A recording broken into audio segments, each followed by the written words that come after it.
Leite materno congelado. Qual a validade? Aliás, qual a importância de você saber a validade? Quando você tem que orientar, né, aquela mãe que retorna ao trabalho, qual a importância de manter o aleitamento materno para as crianças? Né, quais são as vantagens do aleitamento materno? Eu sou a professora Sabrina, pediatra, e essa aula é sobre aleitamento materno, e posteriormente, lá no finalzinho, a gente vai falar um pouquinho da introdução dos alimentos complementares e das suplementações obrigatórias, porque elas fazem parte desse período aí nutricional dos primeiros 1000 dias, dos primeiros 2 anos de vida. Primeiro, nós vamos começar com alguns conceitos gerais. Então, aleitamento materno, o que é, né, por definição aí, qual que é a orientação, né, como que ele deve ser feito? Tanto a Organização Mundial da Saúde, OMS, quanto a Sociedade Brasileira de Pediatria, a SBP, quanto o Ministério da Saúde, MS, preconizam que, preferencialmente, seja feito aleitamento materno exclusivo até os 6 meses, ou seja, só leite materno, e complementado até 2 anos ou mais, tá? Então, manter o aleitamento materno, mas complementar com outros alimentos. Outro conceito muito importante é como que deve ser feito, né, esse aleitamento materno. Ele deve ser feito na forma de livre demanda. Eu costumo dizer livre demanda do bebê, regime de escravidão da coitada da mãe que está presa ao bebê. Quanto que é livre demanda? Quanto o bebê quiser, na hora que ele quiser. Não tem um limite de tempo, de horário. Em média, os bebês vão mamar entre 8 a 12 vezes ao dia, tá? A média é a cada 3 horas. Mas tem bebê que de hora em hora, igual a telecena, vai querer mamar. Tem bebê que é mais preguiçoso, vai dormir mais, e aí vai mamar a cada 3, 4 horas, tá? Então, na livre demanda ainda entram alguns conceitos, né, que a gente não tem limite de duração da mamada. Então, pode durar 15 minutos, 20 minutos, 5 minutos, meia hora, depende de cada bebê. Outro conceito importante é que a quantidade de leite da mãe não tem a ver com o tamanho das mamas da mãe, tá? Isso não é a mãe tem uma mama maior, vai produzir mais leite, vai ser mais fácil amamentar. Às vezes, uma mãe com uma mama maior é mais difícil até o posicionamento para a boca daquele bebê pequenininho. Outro conceito importante também é que toda vez que o bebê passar por períodos de aceleração de crescimento, né, os picos de crescimento que a gente fala, pode ser que esse bebê fique mais tempo grudado no peito e mamando mais para fazer o feedback aí do organismo materno de produzir mais leite e dar conta desse crescimento. Outro ponto importante é que não é recomendado o uso de bicos de chupeta, bico de silicone, chupeta, copinho com bico, né? Se eu tiver que oferecer um leite materno ordenhado, principalmente logo após o nascimento, na maternidade, eu vou tentar oferecer num copinho, né? Num copinho de café, de cachaça, tequila, que é pequenininho, na colherinha, mas os bicos, as chupetas, bico de silicone, eles podem levar a confusão de bico e levar a um desmame precoce. A recomendação principal, padrão ouro, é o leite materno, então aleitamento materno exclusivo por 6 meses, complementado até 2 anos ou mais, mas existem situações em que as mães não podem amamentar ou exclusivamente ou de forma alguma. Então, na impossibilidade do leite materno, né, a gente vai usar as fórmulas infantis adequadas para cada idade, ok? Falando de que não pode amamentar e que eu vou dar fórmula, será, né, que o leite de vaca eu posso dar para o bebê? Leite de vaca diluído, não diluído, né? Eu posso colocar no lugar do leite materno para mãe que não pode aumentar? Primeiro ponto, só que eu queria lembrar, é que a fórmula infantil, ela é leite de vaca, tá? Só que ela é leite de vaca modificado com os nutrientes que esse bebê precisa, com as proporções adequadas, que depois a gente vai ver a comparação entre o leite de vaca e o leite materno, né? Em que algumas propriedades são diferentes e isso pode impactar na criança. Mas, no lugar da fórmula, posso usar o leite de vaca? Nisso, a gente tem um ponto de atualização. Então, nós tivemos um guideline da OMS, da Organização Mundial da Saúde, publicado em 2023, que é a capa esse aqui, né, com algumas recomendações levemente polêmicas. Anteriormente se falava, muito anteriormente, na época que eu fiz faculdade, faz muito tempo, se recomendava o leite de vaca diluído a partir dos 4 meses. Isso já tem uma recomendação no guia do Ministério da Saúde de usar o leite de vaca diluído, mas assim, na impossibilidade da impossibilidade dessa mãe amamentar a partir dos 4 meses de idade, tá? Esse guideline, mais pro finalzinho da aula, eu vou colocar tudo que tá escrito lá dos passos que eles falam em relação ao aleitamento, à introdução dos alimentos complementares, mas focando no leite de vaca. O que ficou estabelecido agora, o que está valendo? A recomendação é diferente para criança entre 6 a 11 meses e para criança entre 12 a 23 meses. De 6 a 11 meses, não tá mamando o peito, pode utilizar a fórmula infantil, tá? E pode utilizar leite de vaca também, sem necessidade de nenhuma diluição, tá? De 12 a 23 meses, pode usar leite de vaca, tá? Porém, ponto importante, fórmulas infantis e leites de crescimento no guideline não estão recomendados. Tá? Porque a princípio o que o guideline diz? Que a criança não precisa de outro tipo de alimento, ela vai estar comendo bem, né? E o principal alimento vai gradativamente deixando de ser o leite. Por que que eu coloquei um post levemente polêmico ali? Porque a gente sabe que o alto consumo do leite de vaca in natura, não o leite de vaca modificado na fórmula, né? Mas in natura, ele é um dos principais fatores de risco para anemia ferropriva, principalmente na faixa etária pediátrica. Então, a Sociedade Brasileira de Pediatria emitiu um documento sobre isso, e a gente vê lá que, na conclusão, é assim, se eu tenho uma criança que tem condições, que está tomando fórmula, né, de 6 a 11 meses, eu não preciso obrigatoriamente tirar a fórmula e colocar o leite de vaca. Mas essa é uma opção, principalmente se a família não tem condições de arcar aí com as fórmulas, que as latas estão cada vez mais caras. E por quê? O aleitamento materno é considerado o alimento padrão ouro para o bebê.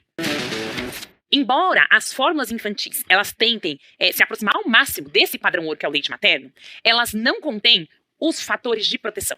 tá? A gente vai rever aí, elencar os benefícios do aleitamento materno para criança, para o bebê, né? Mas a fórmula, ela não vai ter várias imunoglobulinas como a gente tem no leite materno. No leite materno, a gente tem uma grande concentração de GA, de leucócitos, tá? De lisozimas, que vão ajudar a matar bactérias, bichos, de lactoferrinas, que também estão relacionadas aí a mecanismos de defesa.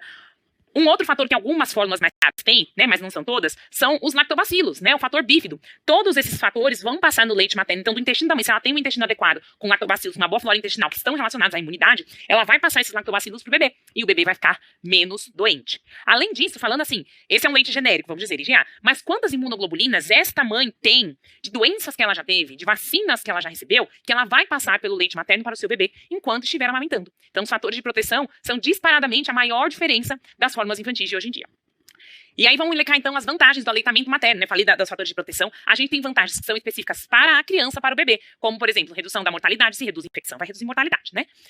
Redução da incidência e gravidade de diarreias, olha os lactobacilos, né? Redução e incidência de infecções respiratórias, redução da morbidade por otite média aguda, redução da morbidade por rinite alérgica, tá? Já está visto que o aleitamento materno diminui a incidência de doenças alérgicas, diminui asma e sibilância, então rinite, asma, sibilo, tudo ali na marcha do atópico, né? Reduz sobrepeso e obesidade, é um alimento super balanceado para o bebê, né? Reduz diabetes tipo 1 e tipo 2, reduz o risco de leucemias na infância, tá? Reduz a chance de maloclusão dentária, e aí não é do leite materno em si especificamente, mas do aleitamento materno, né? Porque não tá mamando um bico, uma mamadeira. Então, todo esse desenvolvimento que o bebê tem, né? Para fazer a sucção na mãe, isso ajuda ao desenvolvimento do palato, da arcada dentária. Promoção do desenvolvimento cognitivo. Algumas fórmulas infantis mais caras aí no mercado, elas têm muitas substâncias relacionadas ao auxílio no desenvolvimento cognitivo, tá? Mas o aleitamento materno é o padrão ouro. Promoção do desenvolvimento orofacial, como a gente comentou. Quando mama no peito, o desenvolvimento dos músculos do palato é muito melhor. Para a mãe, para a mulher, a gente também tem benefícios, como o aumento do período da amenorreia lactacional, né? Então, teoricamente, ela não vai menstruar, não vai ter ciclo ovulatório, não tem risco de engravidar, mas como isso não é 100%, a gente sempre recomenda o uso do anticoncepcional associado. Mas reduz risco de cânceres, câncer de mama, câncer de ovário, câncer do endométrio, né? Reduz o risco de depressão pós-parto, né? Tem toda aquela relação ali com o bebê, então a mãe tem um vínculo mais estabelecido, muitas vezes mais próximo. Não porque, é porque a mãe que dá mamadeira não tem vínculo. Não, não é isso. É que às vezes a mãe que dá mamadeira, ela não fica tanto naquele regime de escravidão, né? Porque só depende dela a amamentação. Se o bebezinho tá usando a mamadeira, ele consegue ser amamentado por outros cuidadores, ok? Também ajuda no emagrecimento, mas isso depende muito da dieta materna associada também. E tem outros benefícios, né, diversos aí, que não seriam nem da mãe, nem do bebê, seriam benefícios como um todo. Então, a gente tem essa promoção do vínculo mãe e filho, que a gente conversou. Tem menor custo para a família. Gente, próxima vez que vocês forem na farmácia depois dessa aula, veja o custo de uma lata de leite, né? Olha lá quanto que o bebezinho mama, e tem bebês que mamam mais. Realmente o custo vai aumentando muito. No começo, eles acham muito simples colocar um complemento, uma fórmula. Depois que a criança larga o peito e fica só com a fórmula, chega com 4, 5 meses de idade, ainda não pode comer, e tá mamando horrores, é um pânico para os pais, tá? Tem menor custo para o Estado também, tá? Porque essas crianças ficam menos doentes. Tem a preservação do meio ambiente, porque para fazer a fórmula, né, que é um leite em pó, a gente precisa de muita água no processo, muita água mesmo. Então, o impacto no meio ambiente é significativo na produção das fórmulas infantis. Então, falando desses conceitos gerais, vamos ver agora o leite especificamente em si. Lembra que eu falei que o leite de vaca é diferente do leite materno e a fórmula é um leite de vaca modificado para ser semelhante às características do leite materno. Então, características do leite materno. Primeiro, o leite materno ele varia de acordo com períodos. O primeiro leite que a mãe tem, e que pode ser ainda no período da gestação, é o colostro, que é esse líquido aqui bem amarelinho, né? Ele é em pequena quantidade, ele é rico em proteína, em imunoglobulina, em cálcio, tá? Mas ele é produzido num volume muito pequenininho, de 10 a 40 ml por dia, tá? Por quê? Porque o bebê, quando nasce, o estômago é muito pequenininho, é o tamanho de uma cereja. Ele precisa realmente de pouco volume de colostro, né, para ser abastecido ali, e aos poucos, conforme a amamentação flui, por volta de uma semana, esse colostro amarelado vai virando um líquido esbranquiçado amarelado, que seria o leite de transição, e depois de 2 a 4 semanas, efetivamente, a gente tem o leite maduro, que é o leite branquinho, como a gente vê, como a gente está acostumado aí a observar. Pontinho importante que cai na prova. Lembra que eu falei que é importante a gente saber as diferenças, as características do leite humano e do leite de vaca. Primeira característica, que eu vou dizer que é praticamente a única, que é igual, é a taxa calórica. Tá? A taxa calórica é por volta de 67 a 70 calorias a cada 100 ml, tá? Essa é igual. O resto tem muita coisa diferente. Então, o que tem de diferente? Proteínas. No leite humano, a gente tem uma concentração de 1 a 1,5% de proteínas, em contraparte do leite de vaca tem mais, 3,5%. E no caso, ter mais não é benéfico, tá? Por quê? Porque a gente tem um rim que ainda está em desenvolvimento, um fígado que ainda está em desenvolvimento. Por isso que antigamente, quando não tinha essa coisa da fórmula, do aleitamento materno, né? Muitos davam leite de vaca diluído para diminuir essa concentração proteica, tá? Então, é importante que tenha uma menor carga proteica. A fórmula vai ser baseada na concentração de proteínas do leite humano. LH, leite humano, LV, leite de vaca.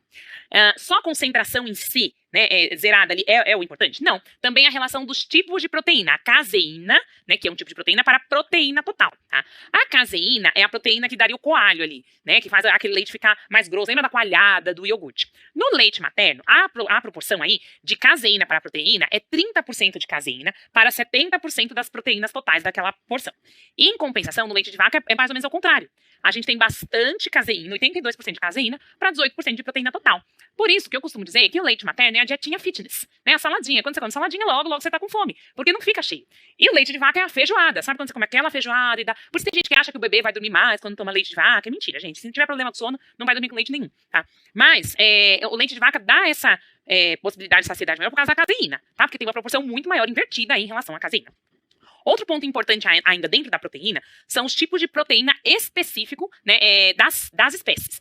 Lembrar que o leite de vaca é pro bezerro e o leite da mãe pro ser humano, né? A gente não dá o leite humano pro bezerrinho. Então as proteínas são diferentes. O leite materno, ele tem a lactoalbumina. O leite de vaca, ele tem a beta-lactoalbumina, que está relacionado a quadros de alergia. E aí, em se falando de proteínas, né, lembrar que a gente tem as proteínas relacionadas a fatores imunológicos, como as imunoglobulinas, que a gente tem no leite humano e não tem no leite de vaca in natura. A gente também tem presença de macrófagos, né, presença de lactoferrina, tudo isso relacionado, né, à melhor performance aí do bebê em relação ao sistema imunológico. Agora, em relação à composição aí do leite de vaca, do leite humano, a gente tem uma pegadinha que não é só da prova, é da vida real também, viu? Em relação a carboidratos, qual é a porcentagem de carboidratos que a gente tem no leite humano e leite de vaca? Ah, você não sabe o que é o carboidrato? Carboidrato, lactose.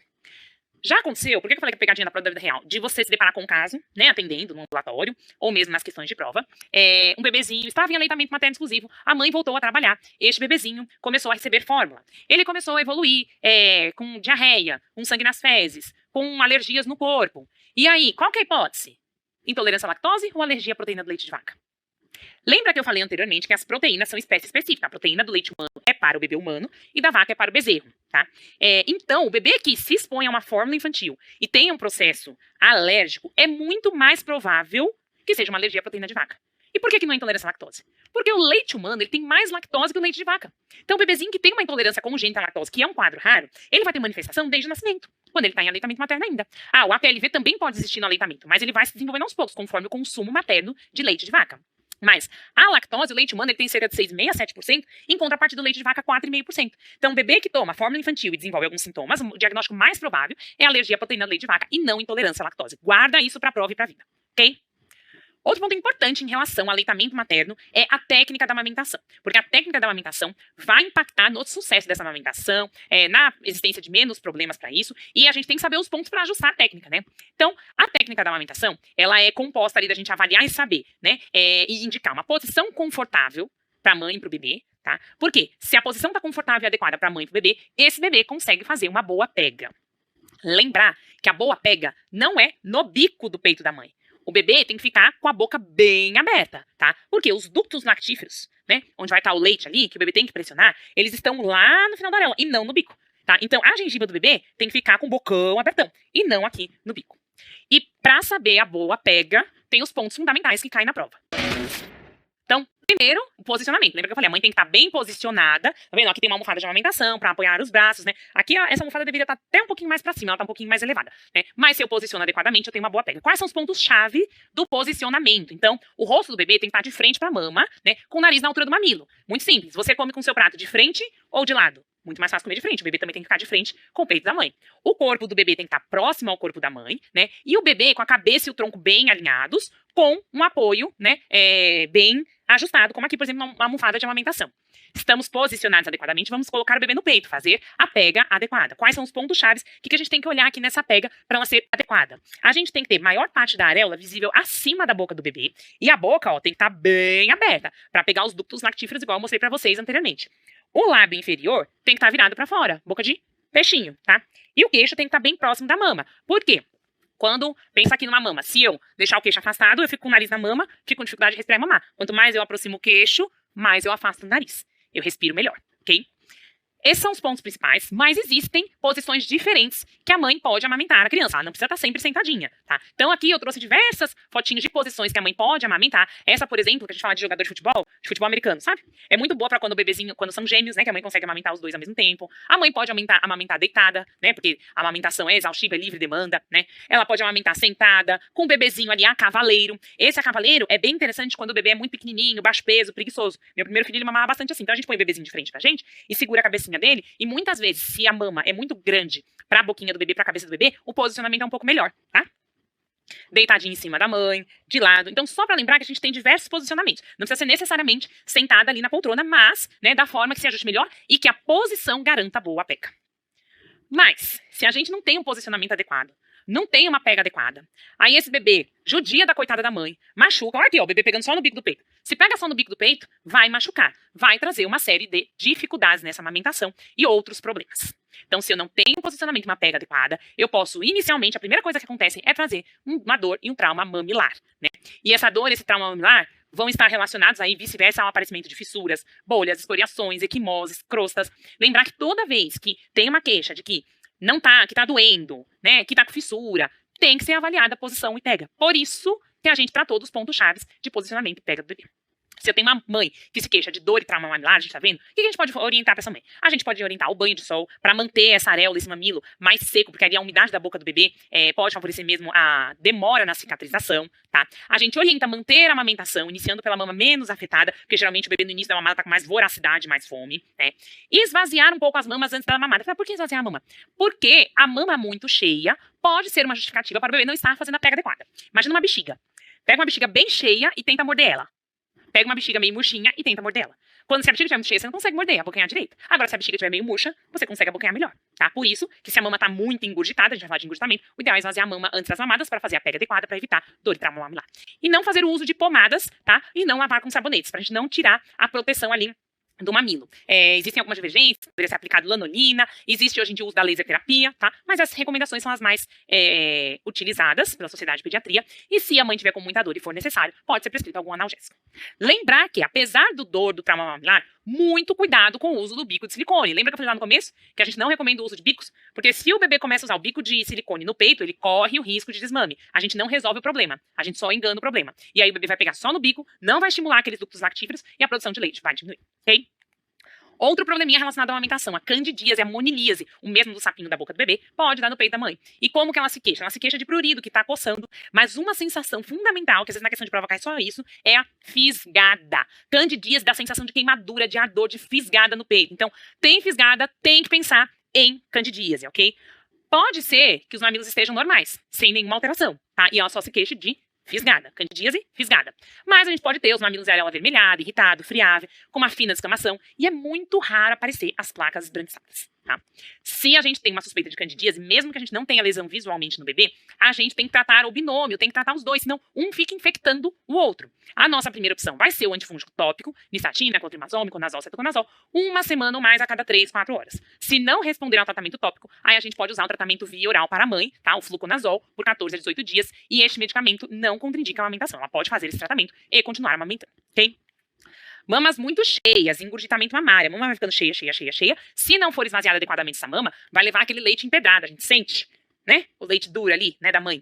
E isso geralmente acontece com mais frequência no 3º ao 5º dia pós-parto, quando a gente tem a pojadura, a descida do leite. Mas pode acontecer num período que a criança fique doente, não mame muito, e aí o fluxo de leite materno da mãe já estava acostumado com muito leite, tá? Lembrar que pode ter até um aumento de temperatura local, porque aquele leite ali tá parado. Mas, no engurgitamento sozinho em si, a gente não tem hiperemia ou edema. O que a gente tem que fazer se tá com aquela mama cheia engurgitada? Avaliar técnica. Gente, a maioria das questões de aleitamento materno, com dificuldades na amamentação, a nossa primeira conduta é reavaliar técnica, posição e pega, ok? Orientar pra mãe sutiã de alças largas para dar suporte àquelas mamas que estão engurgitadas, pesadas. Orientar o esvaziamento manual. Lembra que eu falei para fazer esvaziamento também antes de dar mamar? Porque a bexiga cheia é mais difícil de morder, né? E a gente também pode orientar o uso de compressas. Aí, morna ou fria vai depender do que a gente quer. Se o leite tá empedrado e tá difícil ali na ordem manual, muitas vezes a gente orienta a mãe a fazer ou compressa morna, ou vai no banho, fica lá com o peito embaixo do banho quentinho, aí massageia pra conseguir liberar esse leite. E o bebê acabou de mamar, tá com muito leite, tô ordenhando e continua com muito leite, posso fazer fria pra diminuir um pouco o edema e também a produção de leite, tá? E se for necessário, analgésicos e anti-inflamatórios. Se a gente não resolver esse problema do engurgitamento mamário, a gente pode evoluir pra mastite. Tá? A mastite é inflamação da mama que pode ou não estar associada a um processo infeccioso. Ela ocorre geralmente mais tardiamente, segunda, terceira semana pós-parto, mas é igual a engurgitamento, gente. Se acontece alguma coisa depois de um período, né, a criança fica doente, já teve, infelizmente, por exemplo, mãe que perdeu seu bebê e amamentava, e já era bebê de 3, 4 meses. Aí esse leite corre risco de engurgitar, ter mastite, mas depois a gente fala da medicação que dá pra mãe pra acessar o leite materno, tá? E aí vai ter inchaço e vermelhidão, né? Vai ter aquele aumento de temperatura, e aí pode começar a ter uma dor no corpo, uma febre, um mal-estar, tá? Lembrar da hidratação materna, que é super importante. Como tudo começou lá no engurgitamento, né? Que começou no posicionamento na pega adequada. Esvaziamento da mama afetada, posicionamento adequado das mamas, analgésico, anti-inflamatório e ibuprofeno. Apesar da dor, da inflamação, a recomendação é que a amamentação seja mantida. E se a mãe já está evoluindo com esse quadro de hiperemia, de edema, de mal-estar, de febre, vamos dar antibiótico terapia para a mãe. Tá?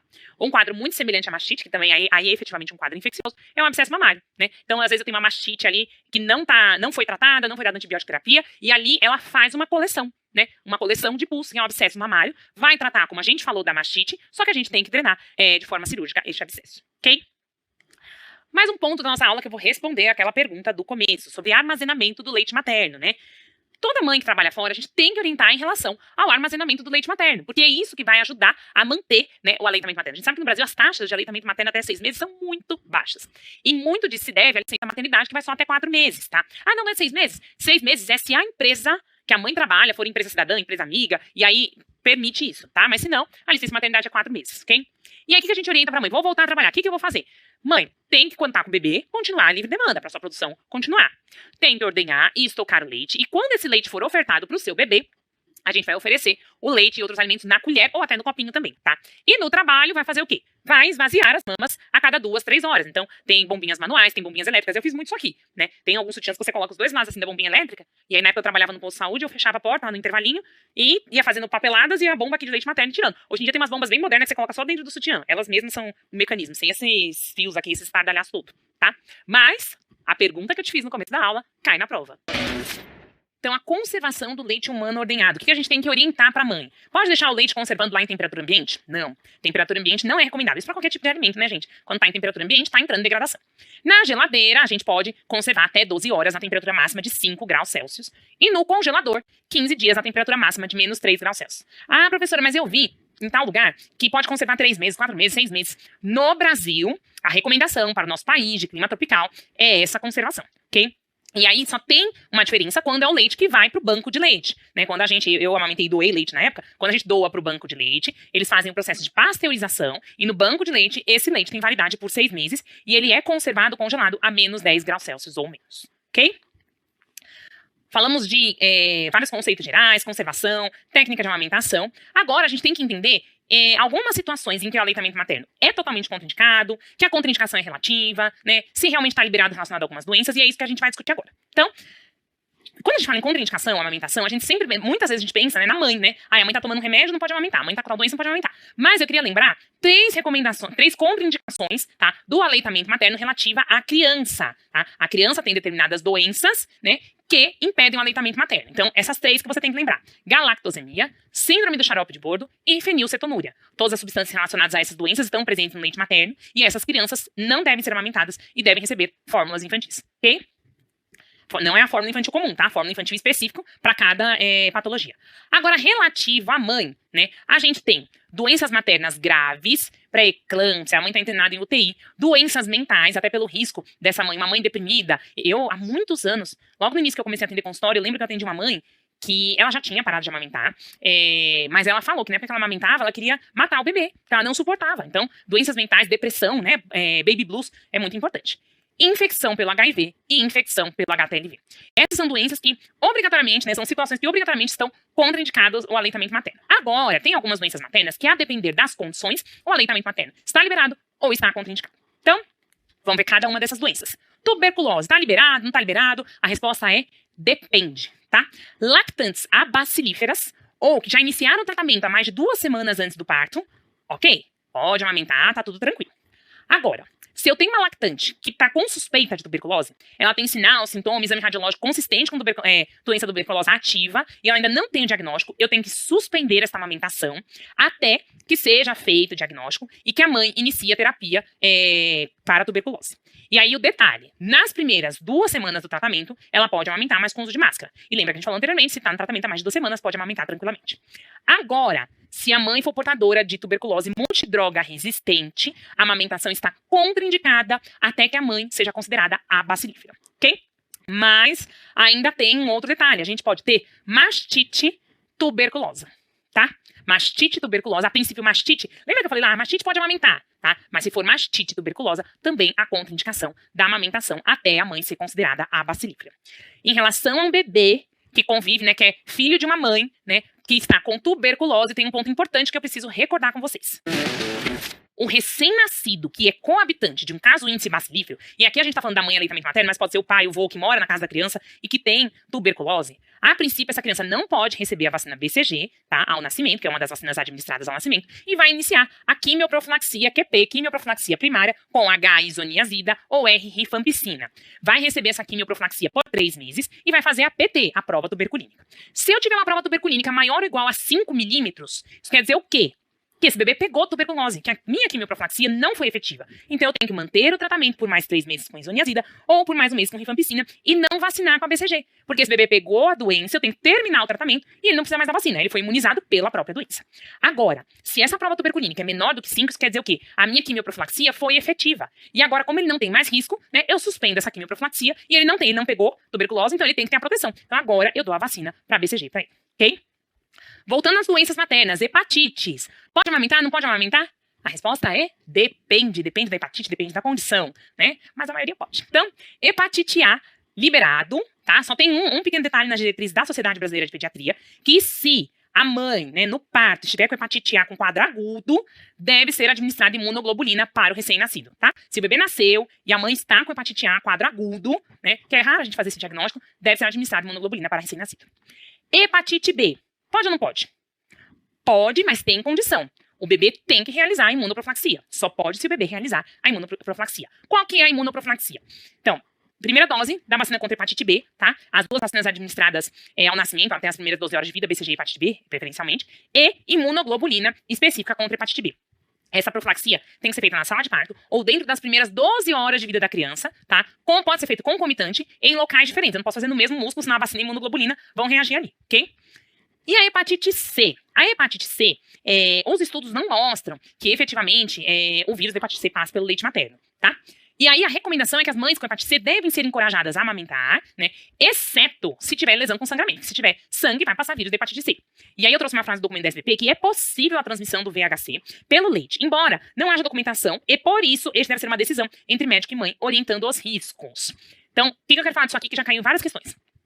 A hepatite C é liberada se entre a mãe e o médico, né, a família e o médico, for entendido que tudo bem, tá? A princípio não tem risco, mas é 100%? Não é 100%. Só que por que a gente recomenda? Por que a gente libera a amamentação? Porque como o risco é muito pouco, né, a gente vê os bebês sendo amamentados com hepatite C e não evoluindo com hepatite C, a gente pesa risco-benefício. O aleitamento materno tem inúmeros benefícios, tá?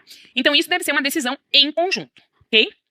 Varicela, catapora, a princípio, está liberado se a mãe tiver catapora amamentar, exceto se a infecção foi adquirida entre 5 dias antes e 2 dias após o parto, ok?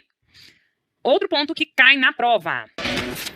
Coronavírus, nosso amigo dos últimos tempos aí. Pode amamentar? Não pode amamentar? Tem restrição? Não tem restrição da amamentação. É igualzinho a gente faz pro influenza, pro H1N1. A mãe pode amamentar. A única coisa é que ela tem que ter os cuidados de usar máscara, higienizar suas mãos, tá? Pra não transmitir pro bebê se ele não tiver pego ainda, ok? Outras doenças que são pontuais aí, mas que às vezes caem. Diarreia, tá? Não tem contraindicação. Sífilis, tá? A gente só contraindica se tiver lesão na areola ou no mamilo, onde o bebê for mamar. E citomegalovírus tem uma particularidade. A alimentação está liberada a princípio, exceto se o recém-nascido nascer pesando menos de 1 quilo e ou com idade gestacional menor do que 30 semanas, tá? Aqui tem limites um pouco controversos em relação à literatura. Tem literatura que fala 32 semanas, muda um pouquinho esses parâmetros, mas menor que 1 quilo ou menor que 30 semanas é um parâmetro bom para você decorar na prova. Pegadinha. Febre amarela. Pode ou não pode amamentar? Febre amarela doença, febre amarela vacina. Esse é um negócio que vocês confundem muito. Não caiam na pegadinha, tá? Inclusive, caem muitas questões falando da amamentação, da família, quem pode, quem não pode. Então, mãe com doença da febre, com doença da febre amarela, ela pode amamentar, tá? Só vai ser contraindicada se essa mãe não tem condições de amamentar. Se a mãe tem que receber a vacina da febre amarela e o seu bebê tem menos do que 6 meses, ela tem que suspender a amamentação por 10 dias, ok? Vou colocar de uma forma mais fácil. Então, a mãe com doença, com a doença febre amarela, versus a mãe com vacina, que vai receber a vacina. A mãe com doença, a amamentação tá liberada. Se a mãe tiver condições, tá bem. E se ela não tiver bem, né, pode interromper por 4 dias. A mãe que vai receber vacina para febre amarela. Se o lactente tem 6 meses, menor que 6 meses, a amamentação está contraindicada, tem que suspender por 10 dias. Se o bebê tem mais de 6 meses, a mãe pode receber a mãe pode receber a vacina sem nenhum problema. Se o bebê tem mais de 9 meses, a mãe e o bebê podem receber a vacina. Tá? Às vezes tem essa dúvida, mas se o bebê tem mais de 9 meses, a mãe vai receber a vacina, o bebê também pode? Pode receber a vacina, tá bom? Um outro ponto de contraindicação de amamentação, que a gente falou de doença até agora, mas são as drogas, tá? Drogas não tem como ter todas. Se você colocar no Google lá, Ministério da Saúde, drogas e amamentação, tem todo um documento que você pode dar uma olhada lá nas drogas principais do dia a dia, pra consultar quando você estiver num plantão, um atendimento, tá? Mas que você tem que lembrar, é importante, que essas absolutamente contraindicam o aleitamento materno, são o uso de antineoplásicos e substâncias radioativas, tá? As mães que estão nos tratamentos quimioterápicos, ok? A princípio, analgésico, antitérmico, antibiótico, a coitada da mãe pode tomar antibiótico quando ela tá, né, com uma infecção, né? Então, a princípio, quase tudo liberado, ok? Tem condições, né, como a gente colocou aqui, que a amamentação vai ser contraindicada. Por exemplo, se a mãe descobrir um câncer e tem que parar a amamentação. Já me deparei com vários casos de uma mãe que descobriu câncer de mama enquanto amamentava o bebê. E aí, se o bebê para de mamar, o leite efetivamente não para de imediato. Então, a gente tem medicação indicada para suspender, né, esse processo da lactação. A medicação indicada é a cabergolina, tá? Quando a gente precisa inibir de imediato a lactação, ou seja, mãe HIV positiva, eu não quero nem que ela tenha leite, porque ela não vai poder amamentar. Tá? Então eu dou 1 miligrama em dose única no primeiro dia pós-parto. Agora, se a amamentação já estava estabelecida e eu tenho que suprimir, aí é diferente. É 0,25 miligramas a cada 12 horas por 2 dias, ok? Se por um lado a gente tem medicação que suspende, que diminui, né, suspende, corta o aleitamento materno, por outro lado a gente tem medicamentos que podem estimular a produção de leite materno, que são os galactogogos. Importante ressaltar que atualmente não é recomendado, tá? Se a gente for dizer formalmente nos documentos, Sociedade de Pediatria, de Obstetrícia, não é recomendado o uso de galactogogo, tá? O principal galactogogo é a boca do bebê. Mas é importante que vocês saibam, porque tem provas que pedem quais são os principais remédios utilizados que têm esse efeito de aumentar a produção láctea. Domperidona, metoclopramida, ou popularmente Plasil, e a supirida, que é conhecida como Equilide, tá? Mas não tem recomendação, ok? É pra saber, na prática a gente vê usando, mas a princípio, se a gente for usar o que é recomendado formalmente, não vamos utilizar. Perguntinha aí do aluno. Professora, qual é a diferença entre aleitamento exclusivo, predominante, misto e complementado?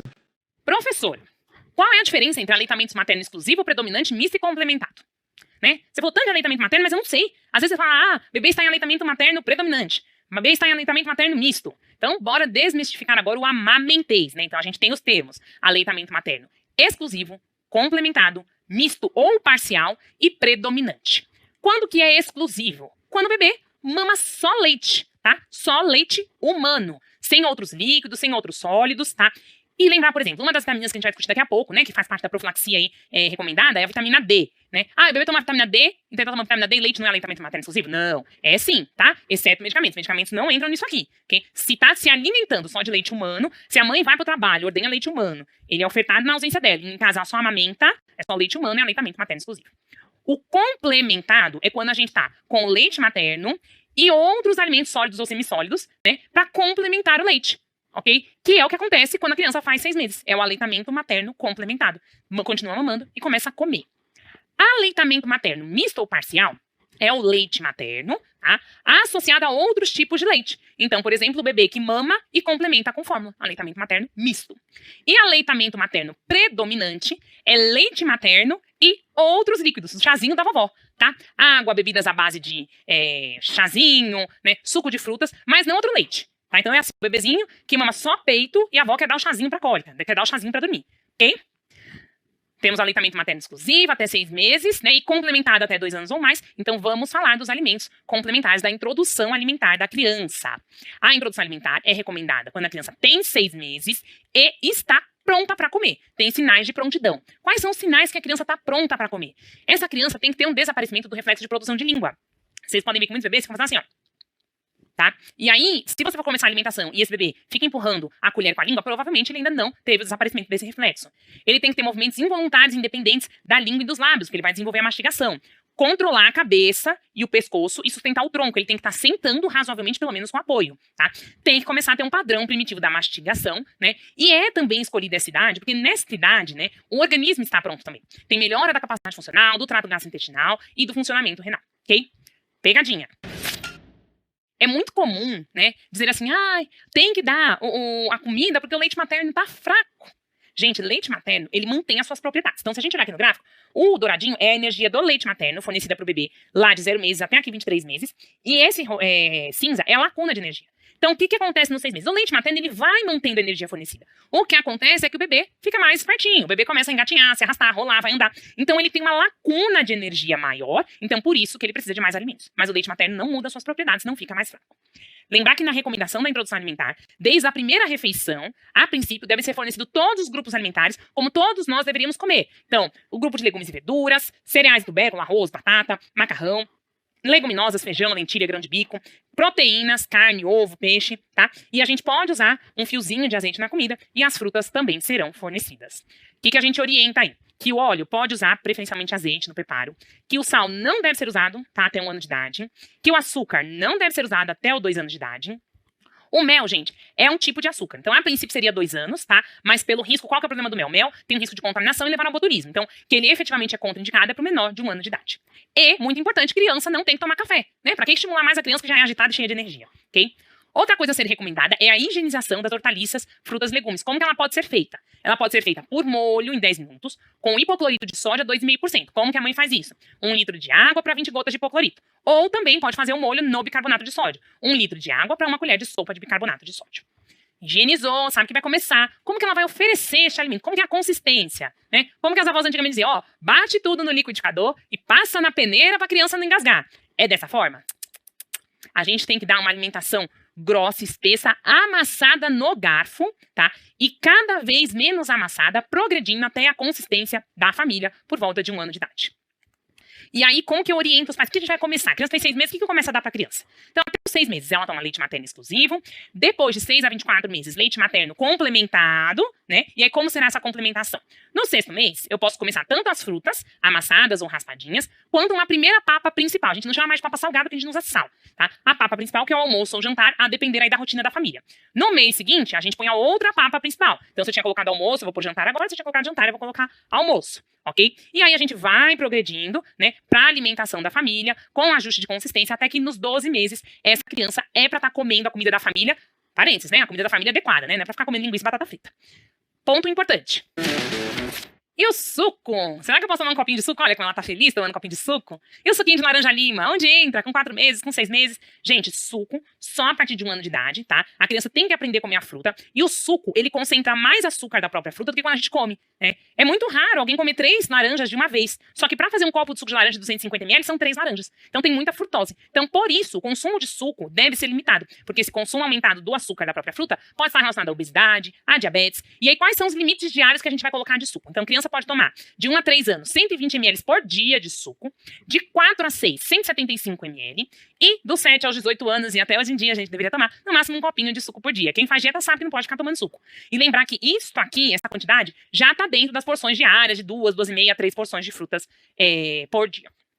Falei pra vocês que é pra dar comidinha amassadinha no garfo. Mas é importante lembrar que existem outros métodos alimentares aí, mais atuais, né, sugeridos para que o bebê tenha mais autonomia. Os métodos, eles chamam BLW, Baby Led Weaning, e Baby Led Introduction to Solids, BLIS. O que são esses métodos? É dar para o bebê, né, o alimento em forma de pedacinhos, cortadinho, de forma que ele consiga pegar e comer com a própria gengiva, ou se já tiver dentinho, e ele tem essa autonomia da alimentação, tá? No documento da Sociedade de Pediatria, ele fala que pode ser utilizado, mas tem que tomar muito cuidado, porque quando a gente deixa só a criança comendo sozinha, muitas vezes ela come bem menos do que ela comeria com a gente auxiliando, ok?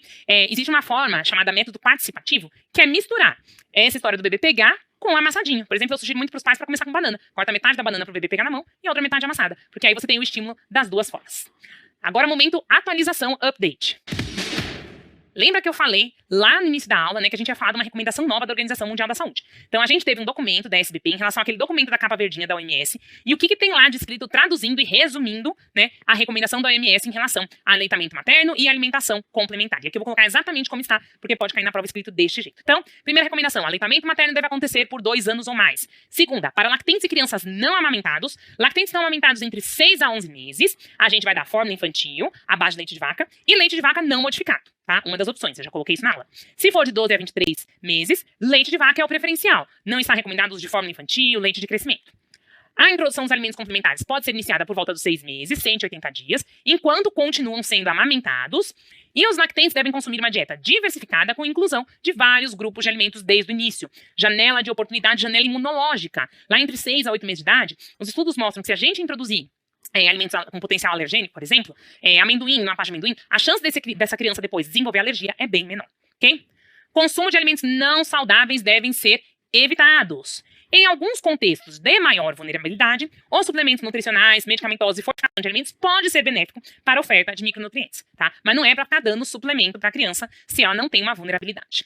A alimentação responsiva deve ser estimulada, né? Que é aquela história do BLW, de fazer o método participativo, deixar a criança comer junto. E aí não precisa ser no pedaço se os pais estão comendo, né? A criança pode pegar a colher também, ela pode ali, né, tentar fazer a bagunça. Introdução alimentar, para ocorrer de maneira adequada, a criança tem que fazer sujeira, ok? Criança mama peito, se alimenta bem, né, a partir de 6 meses, mas mesmo assim existem algumas vitaminas em que a gente vê uma deficiência maior e que por isso existe recomendação de suplementação formal, ok? Primeira vitamina que a gente tem que suplementar, vitamina D para todos os bebezinhos, qual a dose? 400 unidades internacionais, tá, de vitamina D ao dia, dos 7 dias de vida até 1 ano de idade, e 600 unidades de 1 a 2 anos de idade. Aqui eu tô falando de profilaxia, não estou falando de deficiência, tá? Vitamina A tem recomendação? A gente tem um medicamento muito conhecido, né, o Aditil, que tem vitamina A, vitamina D, é prescrito com muita frequência, tem outros que tem só vitamina D. Mas a vitamina A princípio, não é obrigatória, tá? O programa de suplementação de vitamina A é para as regiões com risco de deficiência, que no Brasil é considerada Norte e Nordeste, e algumas áreas de risco de Minas Gerais e São Paulo. Nas regiões determinadas em que tem recomendação de suplementação de vitamina A, não é de gotinha, dessas que a gente compra na farmácia. É através de cápsulas, tá? Que são administradas nas próprias unidades básicas de saúde, e essa cápsula essa dose vai ser anotada na carteirinha de vacinação, tá? A gente tem cápsula de 100 mil unidades internacionais, que é administrada entre 6 a 11 meses uma única dose, e depois, de 12 a 59 meses, são as cápsulas de 200 mil unidades internacionais, tá? De forma semestral. Das profilaxias e suplementações, nós também temos um update. A suplementação do ferro, ela teve muitas mudanças ao longo dos anos, né? Antes, começava com 3 meses, depois 6 meses, né, 4 meses, já teve muita mudança, tá? O último consenso que a gente tem sobre anemia ferropriva foi atualizado em 2021, e como que ficou a suplementação neste documento? Então, em agosto de 2021, mudou a idade do início da suplementação. Nessa época, começava com 6 meses, se fosse um bebê a termo, tirando os prematuros, tá? Agora vai entrar a classificação de risco, se o bebê tem fator de risco ou não tem fator de risco. Tá? E quais são os fatores de risco que tem enumerado nessa diretriz? Então, baixa reserva materna. Quem tem chance de ter baixa reserva materna? Além de você ver uma ferritina baixa do pré-natal da mãe, né? Mas mãe com gestação múltipla, com pouco intervalo entre elas, uma dieta materna deficiente em ferro, vamos supor, uma vegetariana que não suplementava, perdas sanguíneas da mãe importante, não suplementação do ferro na gravidez e na lactação. Outros casos que são fatores de risco para anemia ferropriva, aumento da demanda metabólica, os prematuros e baixo peso, os lactentes que têm um crescimento rápido, você vai acompanhando a curva de crescimento e eles vão seguindo de forma muito rápida, né? E nas crianças maiores, meninas com grandes perdas menstruais, porque essa diretriz fala de anemia ferropriva como um todo, além dos atletas de competição.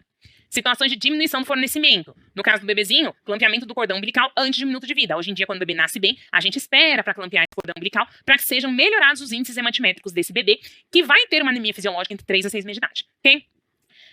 Aqui, importante. Aleitamento materno exclusivo prolongado superior a 6 meses. Oh, meu Deus, mas aleitamento materno não é bom? É, mas o que essa frase quer dizer? É aquele bebê que tem 8 meses de idade e continua mamando só leite materno. Ele precisa da complementação, ele já tem aquela lacuna de energia, lembra do gráfico?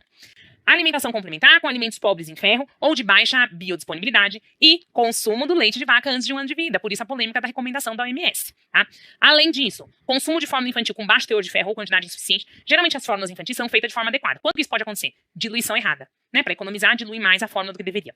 Dietas vegetarianas sem orientação de médico nutricionista e ausência ou baixa adesão de suplementação profilática com ferro quando recomendado.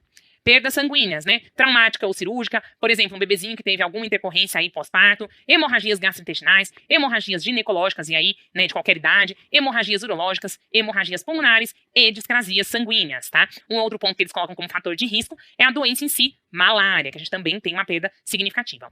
Situações de má absorção do ferro, então síndrome de má absorção, doença celíaca, doença inflamatória intestinal, presença de gastrite atrófica, para os maiores, cirurgia gástrica prévia, redução da acidez gástrica, isso pode acontecer no acompanhamento do lactente, né? Usou inibidor de bomba de próton, antiácido, bloqueador de H2 por causa de um refluxo, que a princípio não teria que usar, mas isso é um assunto para outra aula. E aí, depois de todos esses fatores de risco, que isso você tem que decorar, se o bebê não tiver fator de risco, e ele nasceu a termo, bonitinho, sem fator de risco, tá? Aleitamento materno, 1 miligrama de ferro elementar quilo dia, iniciando aos 180 dias de vida, então aos 6 meses, e vai até 2 anos de idade. Agora, se o bebê tem fator de risco, então o recém-nascido é a termo, com peso adequado, independente do tipo de aleitamento, mas, por exemplo, a mãe tinha um depósito de ferro baixo, teve um sangramento excessivo, então a gente vai começar com 1 miligrama quilo de ferro elementar, só que aos 3 meses, aos 90 dias de vida, e isso vai até os 24 meses de idade. Além disso, se eu tenho um bebezinho baixo peso, que é peso menor de 2.500, ele é de fator de risco, ele inicia antes e ainda numa dose maior, como se fosse um prematuro. Ele inicia 2 miligramas de ferro elementar a partir de 30 dias de vida até 1 ano. Quando chegou 1 ano, é 1 miligrama de ferro para todo mundo, tá? Para o fator de risco, para o prematuro, para o atermo, ok? Prematuro não mudou. Isso vai de acordo com o peso. Então, peso de 2.500 a 1.500, 2 miligramas de ferro elementar quilo dia. De 1.500 a 1.000, 3. E menor que 1.000, 4 miligramas de ferro por quilo por dia. Todos os prematuros vão começar a partir dos 30 dias de vida até 1 ano. E depois de 1 ano, todo bebezinho é igual. Toma 1 miligrama de ferro elementar por quilo por dia. Ok? Até 2 aninhos. Mas pro prematuro tem uma pegadinha que eu gostaria de lembrar. Se por acaso o prematuro, ele por algum motivo, ele teve que receber mais de 100 ml de concentrado de hemácias durante a internação, não obrigatoriamente ele vai começar o ferro antes, tá? Ele tem que ser avaliado individualmente, se precisa mesmo do ferro com 30 dias de vida, ou se vai ser colocado posteriormente. Ponto importante, suplementação para o vegetariano, né? A gente tem vários tipos de vegetariano. Tem o vegetariano que come ovo e leite, né? Tem o que só come leite, lacto-vegetariano, o ovo e leite, ovo-lacto-vegetariano. O que só come ovo e não come leite, ovo-vegetariano. O que é vegetariano estrito, que não come leite nem ovo. E o vegano, que também não usa nenhum tipo de produto que tenha algo relacionado à origem animal, tá? O que a gente está restringindo? Proteína animal. Então, quando a gente restringe proteína animal, tem diversos micronutrientes, mas os principais, mais impactados, o ferro e a vitamina B12. Por isso, a Sociedade Brasileira de Pediatria recomenda que para lactantes, né, vegetarianas, seja suplementado 50 microgramas por dia de B12 e para os lactentes do bebê, 5 miligramas por dia de B12. Bora ver como cai na prova? INEP 2022, lactente de 6 meses, está sendo atendido na Unidade Básica de Saúde para consulta de puericultura. A criança nasceu de 39 semanas, encontra-se em aleitamento materno exclusivo com o desenvolvimento neuropsicomotor adequado. E a sua genitora solicita orientações para iniciar a alimentação complementar. Acerca da introdução alimentar, neste caso, assinale a alternativa correta. Então, a carne deve ser triturada e peneirada. Não, né, gente? Nada de bater no liquidificador nem peneira. Então, errada. B. As frutas, in natura, raspada, amassada ou picada, devem ser introduzidas como fonte de fibras. Perfeito. Vamos ver as próximas. C. Sucos devem ser introduzidos na rotina alimentar uma vez ao dia, sendo importante fonte de vitamina e fibra. Gente, suco a partir de 1 ano de idade com limite. Ok? D. A gema de ovo, por ser uma importante fonte proteica, deve ser oferecida de imediato. Mas a clara só com 12 meses. Gente, também é recomendação antiga lá da vovó, né? 1/4 da gema, 1/4 da clara. Não, gente. Pode dar o ovo inteiro, faz um omelete para criança. Correta aí, alternativa B. INEP 2020, um lactente com 1 mês de vida, nascido a termo, de parto normal sem intercorrências em aleitamento materno exclusivo, retornou à unidade básica de saúde para consulta de puericultura. A mãe começou a apresentar febre, temperatura axilar de 38 a 2 dias, mas está em bom estado geral. Apresenta dor, calor, edema e rubor em quadrante superior esquerdo da mama direita, sendo indicado o tratamento domiciliar com cefalexina e ibuprofeno. Nesse caso, o aleitamento materno deverá ser ser mantido em ambas as mamas como parte da terapêutica materna? Perfeito. Embora os quadros de engurgitamento, de mastite, de fissura deem muita dor, a princípio, não tem contraindicação de manter a amamentação. Vamos ver as outras. B. Ser mantido somente na mama esquerda? Incorreto. B. Ser suspenso? Incorreto também. E D. Ser suspenso? Incorreto também. Gabarito, letra A. E agora você promete que não vai esquecer a validade do leite materno congelado? Lembrar que a gente não vai conservar leite materno em temperatura ambiente, que na geladeira ele pode ser conservado até 12 horas e no freezer até 15 dias. Até a próxima aula.